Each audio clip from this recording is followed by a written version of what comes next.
Hello, gorgeous, fantastic, wonderful people. And I say that genuinely. You know, the fact that we are still here, the fact that we are still going despite everything makes us fantastic, gorgeous people.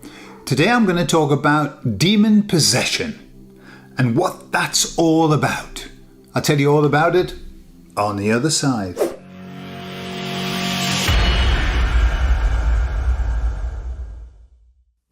You may have noticed that I'm slightly over to one side. I've done that just so that you don't get bored, okay? I've just changed, just get a different angle. So, demon possession. Let me tell you about something that I heard. I'll not say who said it, but somebody who has quite a powerful voice in the, what you would call the truth community, was talking about demon possession. And that person said, we are all possessed by demons. Every time that we feel ourselves down, angry, disappointed, sad, all of the negative emotions, it's because we are being possessed by entities, demons, whatever, parasites. And I listened to that and I thought, well, that doesn't resonate with me. I am definitely not possessed. I have down days, who doesn't?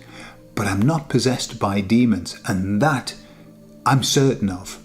But that's just my opinion. So I thought, hey, well, why don't I ask the emissaries what they think? And so I explained the premise of what this person was saying, that, when we're down, when we're having a bad day, we find ourselves a bit angry, we snap at our wives or our husbands, it's because we're possessed. And I said, what do you think? And they said, well, that explanation doesn't resonate with us very much. They explained why. What they said is that the reason that we have these ups and downs is because we're here in this three-dimensional world, and we chose to come here so that we might experience the ups and downs, because on the other side there ain't any ups and downs. It's like whew, plain sailing. And so they said, it's part of the purpose of being here. It doesn't mean that there's something wrong just because you're on a downer. Just as it doesn't mean that there's something totally right just because you're on an upper.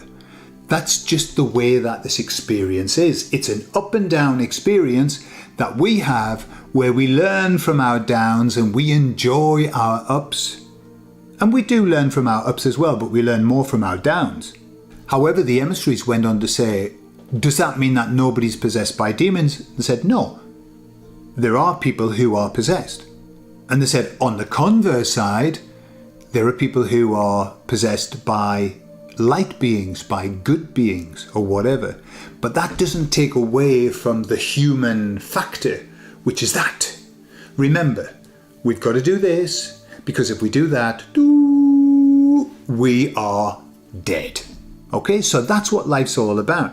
Obviously, what we need to do, and I'm going to come on to that, this is what the emissaries talked about, what we need to do is get those ups and downs elevated. We can't avoid ups and downs, right? We're not perfect light beings. We're human beings here having this human experience.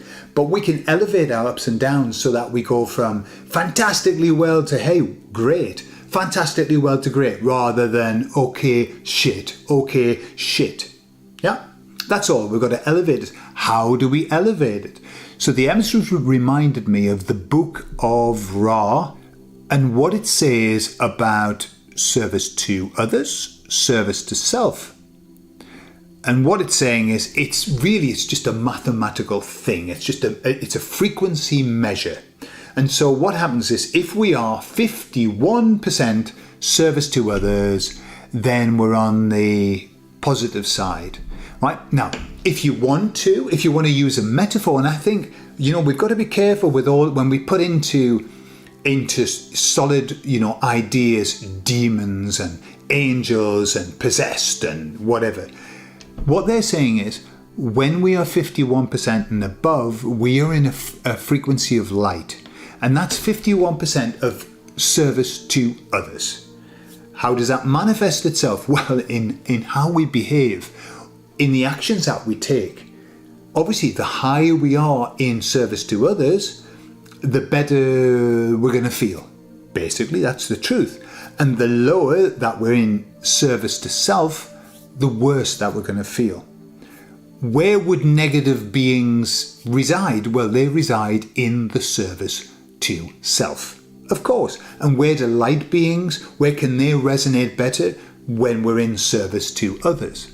The emissary said we've got to be very careful about our motivations for helping other people. And what they said is that you can be spending your time in service to others, and yet you can still be in service to self. Why? Because it's all about our motivation. It's about why we are helping people. So understand, and we've talked about this before, the premise that everything that we do is a selfish action. There are no unselfish actions, conscious unselfish actions. There are unconscious selfish actions. That's when we do something and we help somebody and we don't even know that we've helped them.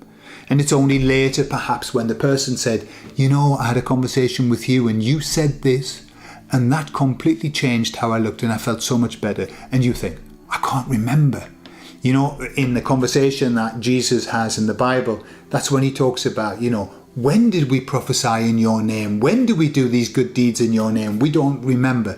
They're the completely unselfish acts. However, most times we do things on purpose. We help people on purpose because we want to. The question is, why do we want to? So, service to others is when we want to because we know it'll make us feel better and it'll make that person feel better, or those people. That's fine. That's super duper. You know that you're doing it because you want to feel good, and why not? There's nothing wrong with that. The word selfish in and of itself is not bad. All right? I'm going to help myself and I'm going to help others. It's called win-win. No? It's teamwork, interdependence. Beautiful. However, when we help people and our objective is things like this, well, I'm going to help them because I want people to see just how good I am. I want to help them. I want to do this so that I'll be remembered as a good person. I'll do this so that people know how righteous and how good I am. That is service to self. So if it wasn't important for people to know how good you were, you wouldn't do them, basically. Your motivation would disappear. So that's what the emissaries were saying, was when we do things, we've got to check in on our motivation. The reason we're doing it. Is it because we want to feel better about ourselves and others? Great. Or is it because we want to feel less bad about ourselves? Or we feel bad and we want to try and elevate that badness so we don't feel so bad? That's where it gets a bit dodgy. Is it terminal? If you're in service to self, you're doing loads of good works, but you know that you're doing it because you want to be special. You want people to notice you, you know. Yeah, enough about me. What do you think about me? That is not terminal. It can be changed. The only reason that people are in that place is because they feel bad about who they are. They have low self-worth, low self-esteem, low self-love, and all that they need to do is start working on that. Why? Because all of us are worthy. All of us are lovely people.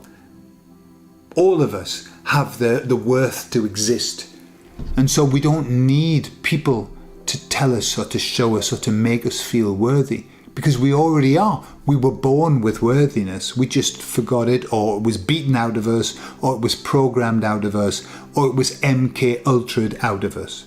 But all of us are worthy.